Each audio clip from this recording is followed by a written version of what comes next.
Hello everyone, मैं अंकुर वाबेले आप सभी का स्वागत करता हूं आपके अपने चैनल मैग्नेट ब्रेन्स हिंदी पर। मैग्नेट ब्रेन्स हिंदी जाना जाता है अपनी मुफ्त शिक्षा के लिए, मतलब आपको यहां पर किसी प्रकार का कोई पेमेंट नहीं करना है। मैग्नेट ब्रेन्स उपलब्ध करवाता है हिंदी माध्यम की कक्षा 6वीं से लेकर कक्षा 12वीं तक का संपूर्ण पाठ्यक्रम बिल्कुल निःशुल्क में। आपको यहां पर किसी प्रकार का कोई पेमेंट नहीं करना है, ना ही कोई सब्सक्रिप्शन परचेज करना है। सभी वीडियोस आपको मिलते हैं यहां पर बिल्कुल निःशुल्क, वो भी क्वालिटी कंटेंट के साथ। तो हम बात करने वाले हैं हम अपने टॉपिक के ऊपर। तो क्या होगा टॉपिक आपने देख लिया, जैसे कि हमारा टॉपिक होगा चुनाव क्षेत्र। ये जो टॉपिक है वो कक्षा 9वीं के राजनीतिक विज्ञान के चैप्टर नंबर 3, जिसका नाम है चुनावी राजनीति। हम इस चुनावी राजनीति को पढ़ रहे हैं, हमने इसका परिचय भी जाना, हमने चुनाव क्यों है इसके बारे में बात की, चुनाव की जरूरत क्यों है ये वाला टॉपिक भी हम पढ़ चुके हैं, इसका वीडियो भी ऑलरेडी आ चुका है। फिर राजनीतिक प्रतिद्वंदिता के बारे में भी हमने बात की, पॉलिटिकल कंपटीशन के बारे में हमने बात की, उसको भी हमने देखा हुआ था। एक और हमने टॉपिक कवर किया था जिसमें हमने चुनाव प्रणाली के बारे में बात की थी कि कैसी चुनाव प्रणाली है, क्या होता है, क्या कैसे चुनाव होता है, उनके ऊपर भी हमने बात की थी। प्रत्यक्ष अप्रत्यक्ष दोनों तरीके की चीजें हमने देखी थी। हमारा ज्यादा फोकस प्रत्यक्ष की तरफ था क्योंकि हमने लोकसभा और विधानसभाओं की चुनाव प्रणालियों को देखा था। अब बात करने वाले हैं चुनाव क्षेत्र के बारे में, जहां से एक व्यक्ति चुनाव लड़ता है या एक व्यक्ति जीत कर आता है। लड़ते तो कई सारे हैं, एक व्यक्ति जीत कर आता है। सबका, हर एक व्यक्ति का अपना एक अलग चुनाव क्षेत्र होता है। तो हम ऐसे ही चुनाव क्षेत्र के लिए बात करने वाले। तो क्या आप तैयार हैं चुनाव क्षेत्र को जानने के लिए? तो चलिए चलते हैं और देखते हैं अपने चुनाव क्षेत्र के बारे में। आपको इसलिए भी समझना है कि हो सकता है कई सारे लोग इनमें से चुनाव भी लड़ें भविष्य में। तो आप समझ लीजिए कि चुनाव क्षेत्र क्या कहलाता है। हम देखते हैं यहां पर कि क्या कहलाता है। देखिए, हमने पढ़ा हुआ था, जैसे ही हमने चैप्टर स्टार्ट किया था तो हमने हरियाणा का किस्सा लिया था और हरियाणा के किस्से में देखा था कि 90 विधायकों का चुनाव हुआ था। आपको याद होगा चौधरी देवीलाल का किस्सा हमने लिया हुआ था वहां पर। और चौधरी देवीलाल साहब जो थे, उनने कांग्रेस की जो सरकार थी 1982 में, तो उसके लिए चुनाव होते हैं 87 में, और वो फिर कांग्रेस को हराकर अपनी पार्टी, जिसको आप लोक दल कहते हैं, वो बैठते हैं। तो वहां पर हरियाणा में जो सीटें हैं वो कितनी है टोटल? 90 विधायकों के लिए चुनाव होता है, या 90 जो उनकी विधानसभा की जो संख्या है 90 है, विधानसभा सदस्यों की संख्या 90 है। तो अब ये बात करने है कि इन लोगों के द्वारा जो 90 लोगों का चुनाव किया गया था, ये सभी ने 90 पर वोट डाले थे क्या? हर एक व्यक्ति के द्वारा 90 वोट डाले गए थे क्या? बोले वहां वाले का, वहां वाले का, यहां वाले का। तो ये चुनाव हुआ कैसे था, इसके बारे में हमें जानना है। कई सारे लोगों के मन में ये कंफ्यूजन होगा कि ये 90 के 90 क्या सबने डाले थे? नहीं। इसके लिए क्या करते हैं, 90 के 90 हर व्यक्ति ने 90 सीटों पर वोट नहीं डाले। अगर हर व्यक्ति 90 सीटों पर वोट डालेगा तो उसको 90 वोट डालने पड़ेंगे, या फिर ये होगा कि उसने एक वोट कहीं डाला, बाकी के 89 ऑटोमेटिकली काउंट कर लिए जाएंगे। तो ऐसी व्यवस्था नहीं है। आपका एक वोट एक ही जगह और एक ही कीमत पर काउंट किया जाता है, ये आपको बात पता होगी। तो 90 विधायकों के लिए वोट तो नहीं डाले थे, ये बात हमको क्लियर हो गई, हम स्पष्ट रूप से समझ चुके। तो क्या हुआ, आप देखें कि हमने क्या है, अपने देश में हम क्षेत्र विशेष पर आधारित प्रतिनिधित्व प्रणाली पर काम करते हैं, या प्रतिनिधित्व प्रणाली होती है। हमारा क्या होता है, एक प्रतिनिधि होता है ना, हमारा क्या होता है, एक प्रतिनिधि होता है, जिसको क्षेत्र प्रतिनिधि कहते हैं। मान लीजिए कोई राज्य या कोई देश ऐसा है, ये हमने मान लिया कि ऐसा नक्शा, तो इसमें क्या करेंगे कि छोटे छोटे से एरिया बांट देंगे। ये विधान लोकसभा संख्या 1 हो गई है ना, ये 2 हो गई, ऐसे ऐसे कुछ करके यहां पर बांट दिए गए हैं। क्लियर? तो ऐसे ऐसे करके 1 2 3 4 5 6 7 8 9 10 ये क्या कर दिए गए हैं। ये सारी चीजों पर अगर हम बात करते हैं यहां पर, तो ये क्या है आपका, ये आपके लोकसभा के क्षेत्र हैं। क्या है आपके, ये लोकसभा के क्षेत्र कुछ इस तरीके से बांटे गए हैं। क्लियर? तो अब किसी देश को कैसे बांट दिया गया है, उनकी सीटों के अंदर बांट दिया गया है। और यहां से जो व्यक्ति चुनकर आ रहा है, यहां से एक जगह से कितने व्यक्ति जाएंगे, केवल एक व्यक्ति जाएगा, और इसको ही क्या कहेंगे, प्रतिनिधि कहेंगे। क्या होगा, इस एरिया का प्रतिनिधि होगा, यहां की जनता का प्रतिनिधित्व करेगा। क्लियर बात? तो हम क्या करेंगे यहां पर, हम क्षेत्र विशेष पर आधारित प्रतिनिधित्व की प्रणाली पर काम करते हैं। चुनाव के उद्देश्य से देश को अनेक क्षेत्रों में बांट लिया जाता है। इन्हें ही क्या कहते हैं, यही इलाके कहलाते हैं निर्वाचन क्षेत्र, जहां से व्यक्ति निर्वाचित हो सकता है या चुनकर आ सकता है। अभी हम देखेंगे भी कि लोकसभा की सीटें किस राज्य में कितनी है, हम ये बात भी अभी करने वाले हैं। एक उदाहरण लिया कर्नाटक का, कर्नाटक की एक सीट है गुलबर्गा। तो आप देखिए कैसे हम बांटेंगे यहां पर। ठीक, तो आप समझिए यहां पर कि आपको क्या करना है। यहां पर आप ये नक्शा देखेंगे, ये भारत का नक्शा है। भारत में जो कर्नाटक वाला इलाका है इसको कहते हैं, ये वाला जो राज्य है ये कर्नाटक वाला इलाका है। आपको याद होगा ये कर्नाटक वाला राज्य है। इस कर्नाटक वाले राज्य का ये नक्शा जो हम बात कर रहे हैं ये वही है। कर्नाटक के हम गुलबर्गा के बारे में बात कर रहे हैं। गुलबर्गा, ये आप देख पाए कि ये गुलबर्गा इनका एक इलाका है। तो गुलबर्गा में आपने देखा होगा कि गुलबर्गा इनका जिला है, उसको बांटा गया है अलग अलग तरीके से, ये उनकी सीट्स हैं। जैसे आप देखें यहां पर कि गुलबर्गा ग्रामीण है ना, आप देख पा रहे हो गुलबर्गा दक्षिण, गुलबर्गा उत्तर, अफजलपुरा है ना, तो ये सीटें आप देख पा रहे हो। तो क्या है आपकी, ये उस तरीके से इनको बांटा गया। ये क्या है, ये सभी अलग रंग जो दिखा रहे हैं वो निर्वाचन क्षेत्र है। ये अलग निर्वाचन क्षेत्र है, ये अलग है, ये अलग है, ये अलग है, ये अलग है, ये अलग है, ये अलग है, ये अलग है।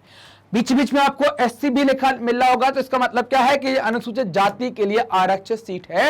यहां पर सिर्फ अनुसूचित जाति का व्यक्ति ही खड़ा हो सकता है।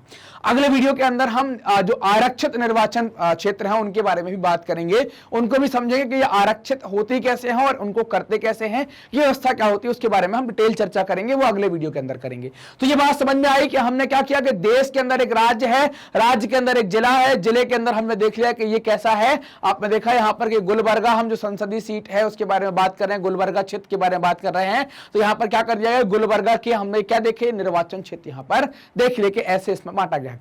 अब आपको यह समझना होगा कि हो सकता कि इन सभी सीटों को मिलाकर एक लोकसभा की सीट हो और ये सभी क्या हो, आपकी विधानसभा की सीटें हो, ऐसा भी हो सकता है।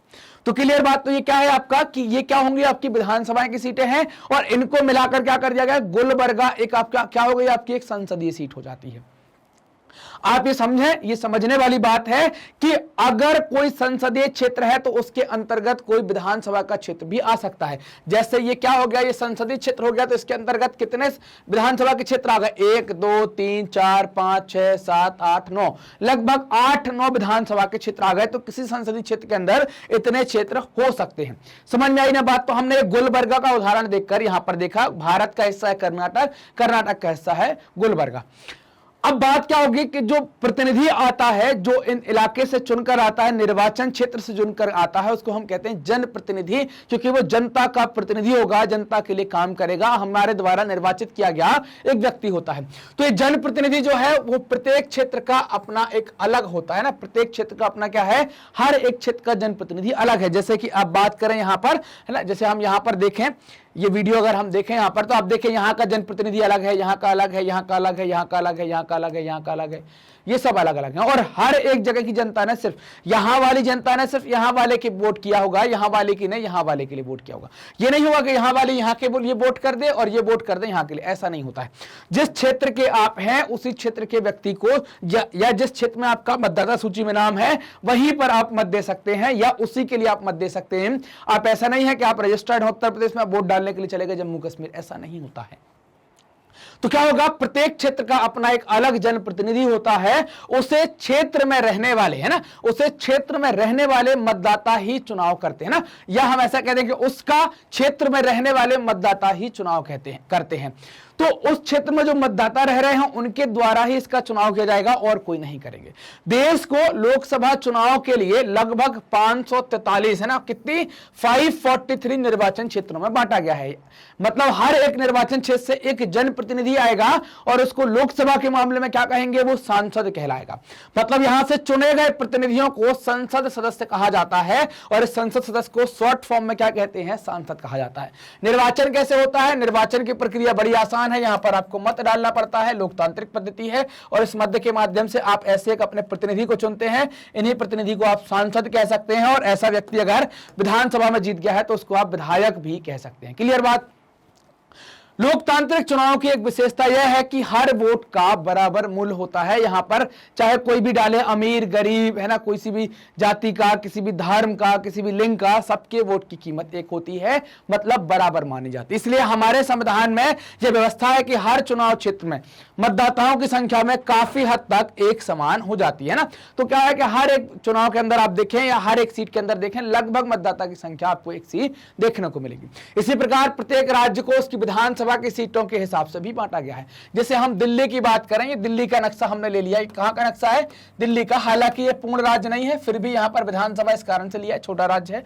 तो ये क्या है, आप देखें यहां पर कि ये लोकसभा सीटें बटी हुई हैं। तो दिल्ली में यहां पर आप देखें कि विधानसभाएं भी बटी हुई हैं ना, यहां पर विधानसभा में बांटा गया है, और ये इसकी क्या कर दी गई है, लोकसभा सीटें बांट दी गई हैं। इन सीटों से जो निर्वाचित होता है, मतलब यहां पर जो लगभग दिल्ली में आप देखेंगे कि 70 के आसपास सीटें बनाई गई हैं विधानसभाओं की। तो आप यहां पर देखेंगे कि क्या होगा कि यहां पर जो लोग हैं, जो चुनकर आएंगे यहां पर व्यक्ति, वो क्या करेंगे, जो दिल्ली विधानसभा के अंदर जो चुनकर आते हैं उनको क्या कहा जाएगा, विधायक कहा जाएगा। और ऐसे सीटें बांट दी गई कि भाई ये वाली हो गई, ये हो गई, एक ये हो गई, ऐसे यहां पर सीटों का बंटवारा कर दिया गया है। दिल्ली में सीटें यहां पर ऐसी निर्वाचित कर दी गई हैं।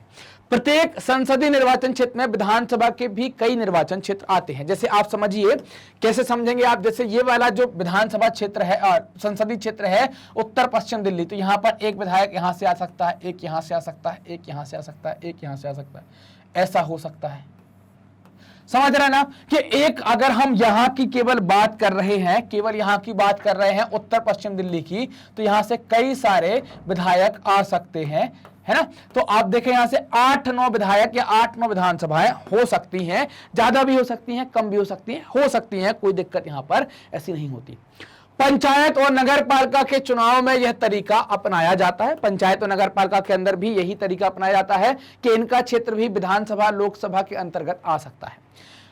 प्रत्येक पंचायत को कई वार्डों में, मतलब पंचायत को क्या करेंगे, पंचायत मान ली हमने कि पंचायत हमारे पास 2 प्रकार की है, एक को कहते हैं हम ग्राम पंचायत, एक को कहते हैं 3 प्रकार की, एक को कहते हैं ग्राम पंचायत, एक को कहते हैं जनपद पंचायत, एक को कहते हैं जिला पंचायत। जिला पंचायत क्या होगी, जिले के ग्रामीण इलाके की। जनपद पंचायत क्या होगी, जनपद के ग्रामीण इलाके की। और ग्राम पंचायत तो समझ में आएगी, ग्रामीण। तो ग्राम को भी बांटेंगे वार्ड के अंदर, यहां पर कई सारे वार्ड होंगे, यहां पर भी बांटेंगे वार्ड के अंदर, और यहां पर भी बांटेंगे वार्ड के अंदर। बस वार्ड का फर्क क्या होगा, यहां का छोटा होगा, यहां का थोड़ा बड़ा होगा, यहां का थोड़ा और बड़ा होगा। तो वार्ड की साइज बढ़ जाएगी, वहां पर जनसंख्या भी बढ़ जाएगी उसके एरिया के हिसाब से। लेकिन इसमें जो सीटें बांटी गई है, जैसे विधानसभा को बांटा गया, वहां पर विधायक कहलाते, और उस सीट को हम क्या कहलाते हैं, उस विधानसभा कहलाती है। लोकसभा को बांटा गया तो वो सीट कहलाती है लोकसभा की सीट। ऐसे ही ग्राम पंचायत, जिला पंचायत और जनपद पंचायत की सीटें बांटी गई हैं, इनको वार्ड कहा जाता है। ठीक, प्रत्येक वार्ड से पंचायत या नगर पालिका के लिए एक सदस्य का चुनाव होता है। हर वार्ड से एक सदस्य चुनकर आता है, जिसको शहरी क्षेत्र में हम पार्षद कहते हैं, ग्रामीण क्षेत्र में पंच कहते हैं, जिला पंचायत सदस्य या जनपद पंचायत सदस्य भी कहते हैं। कई बार निर्वाचन क्षेत्रों को सीट भी कहा जाता है, क्योंकि हर क्षेत्र संसद या विधानसभा की एक सीट का प्रतिनिधित्व करता है, तो उसको सीट भी कहते हैं। जैसे वार्ड है तो उसको सीट भी कहेंगे, विधानसभा है तो उसको भी सीट कह सकते हैं, लोकसभा है तो उसको भी यहां पर सीट कहा जा सकता है। इसलिए जब हम कहते हैं कि लोक दल ने हरियाणा की 60 सीटें जीती हैं, तो इसका मतलब क्या है कि विधानसभा के 60 निर्वाचन क्षेत्रों पर उन्होंने जीत हासिल की है। 60 निर्वाचन क्षेत्रों से लोक दल के 60 लोग जीतकर राज्य विधानसभा में पहुंचे हैं, मतलब कि 60 लोग क्या बन गए हैं, यहां पर विधायक बन जाते हैं। तो ये बात करी हमने यहां पर चुनाव क्षेत्र के बारे में कि चुनाव क्षेत्र कैसा होता है, तो हमने लोकसभा, राज्यसभा और पंचायत चुनाव के बारे में भी बात की। अब आप देखिए यहां पर कि आपको एक फोटो लगी दिखेगी, ये भारत की फोटो आप देख पा रहे हैं। ये छोटे छोटे से डब्बे आपको दिख रहे हैं ना, ये डब्बे क्या बता रहे हैं, ये डब्बे बता रहे हैं हर एक डिब्बा क्या बता रहा है आपको, ये बता रहा है आपकी एक लोकसभा सीट के बारे में। मतलब एक लोकसभा का जो निर्वाचन क्षेत्र होगा जहां से एक व्यक्ति चुनकर आएगा, वो छोटा सा डब्बा एक ये बता रहा है। तो आप देख पा रहे होंगे यहां पर सबसे बड़ा इलाका आपको दिख रहा होगा कि लद्दाख वाला यहां पर है। ठीक, अब बात करेंगे यहां पर, तो आप देखें यहां पर कुल क्षेत्र कितने हैं, 543। सामान्य लोग कितने आ सकते हैं, 412।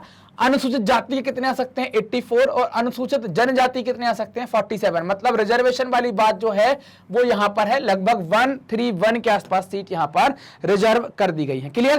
तो अब देखें आप आंध्र प्रदेश में कितनी सीटें हैं, आंध्र प्रदेश से आ सकती हैं 25, है ना, 25 लोकसभा की सीटें। अरुणाचल प्रदेश से 2, है ना, अरुणाचल प्रदेश से कितनी है, 2। आसाम से कितने हैं, 14।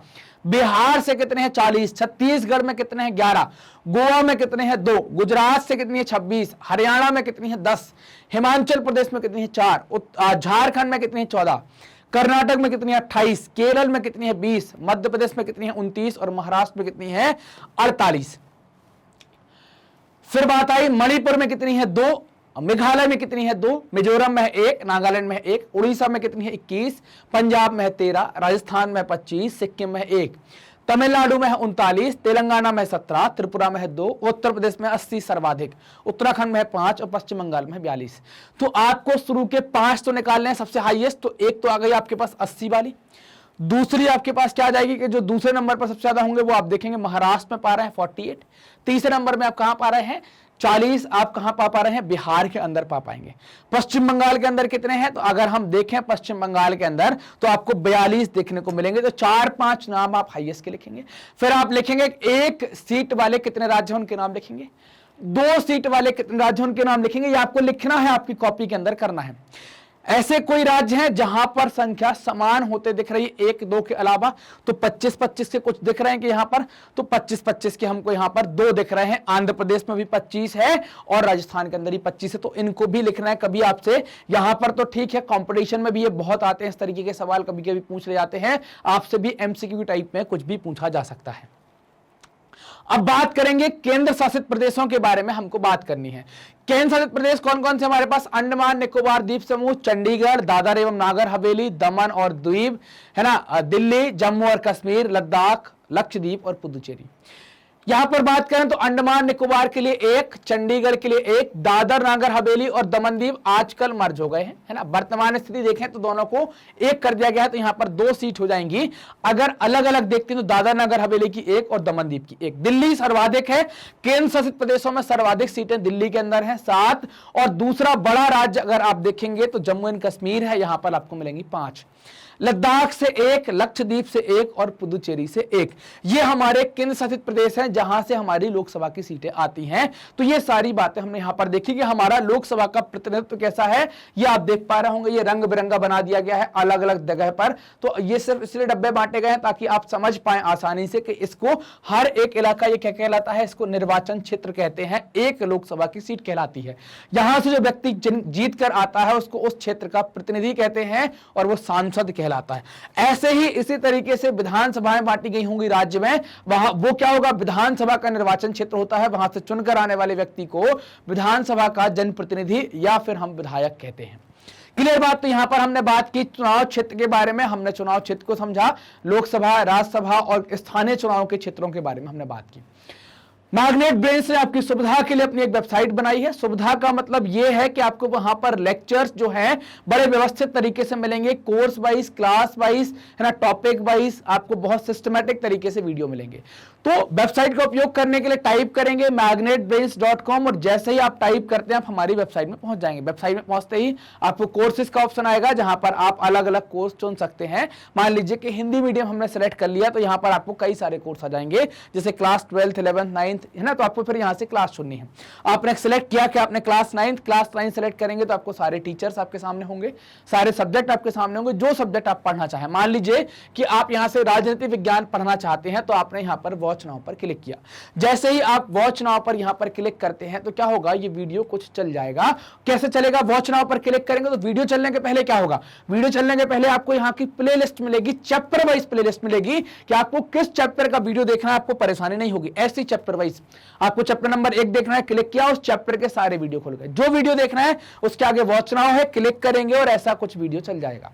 पूरा वीडियो देखने के बाद अगला वीडियो देखना है तो आपको नेक्स्ट वीडियो के बटन का उपयोग करना है और आप आसानी से अगले वीडियो को देख सकते हैं। और ऐसे करते करते आप आगे बढ़ते जाएंगे और आप व्यवस्थित तरीके से पढ़ते जाएंगे। मैग्नेट ब्रेन्स हिंदी माध्यम के विद्यार्थियों के लिए कक्षा 7वीं से लेकर 12वीं तक का संपूर्ण पाठ्यक्रम आपको बिल्कुल निःशुल्क उपलब्ध करा रहा है। तो ये जो पाठ्यक्रम है ये आपको वीडियोस के माध्यम से मिल रहा है। तो ये वीडियोस कैसे प्राप्त करेंगे, प्राप्त करने के लिए आप हमारे चैनल मैग्नेट ब्रेन्स हिंदी को सब्सक्राइब करेंगे। जो भी वीडियो आता है उसको आप लाइक करेंगे और अपने दोस्तों के साथ शेयर जरूर करेंगे। कमेंट कर आप हमें भी बताएंगे कि आपको वीडियोस कैसे लग रहे हैं। धन्यवाद।